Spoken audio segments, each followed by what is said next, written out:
It was a beautiful sunny day, great driving conditions. I was going, 75, 80, and then I spilt my drink in my center console.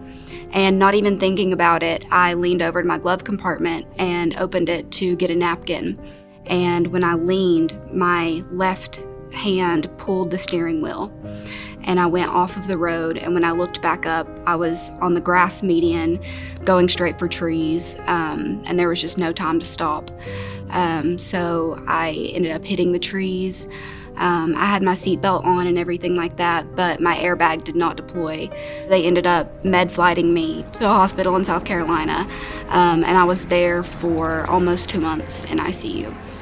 In the acute care setting, when I would ask, would I be able to do this, would I be able to do that, no one knew how to answer. They just didn't have the experience. Finally, I was stable enough to transfer back to a hospital in Johnson City, Tennessee, where I was living for college. And from there, an access case manager named Susan Lawhorn from Shepherd came to see me, and we started talking about Shepherd and different options.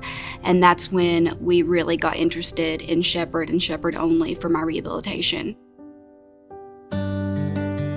My first day was an introduction to my team, an introduction to physical therapists, occupational therapists, and an introduction to the rec therapy team. And they talked to me a little bit about what each program consisted of. So I got a good idea of what I was gonna be doing for the duration. They also, within the first few days, gave me a schedule of what my therapy would be. So I knew every day at 8 a.m.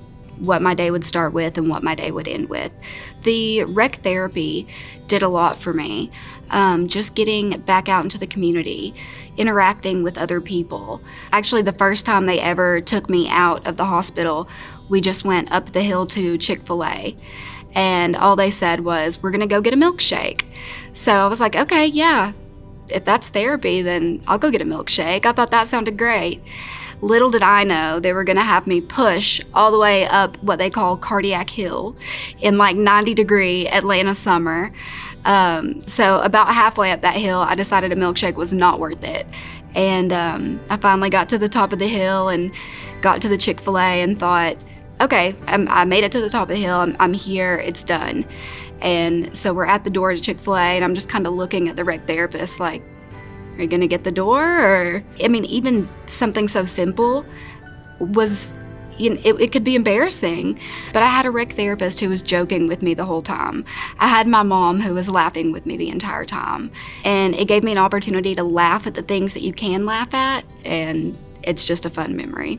The way that Shepherd really transformed my opinion on what a life with a spinal cord injury could be, and how positive it could be, was through peer support. The first peer support mentor that I had was a beautiful woman who had been in a chair since she was 12. And she came in and she talked to me about dating and her job and how she lived alone in this beautiful house with these 2 dogs. And seeing someone still confident, still beautiful, still active in a chair, it showed me that I could be that as well.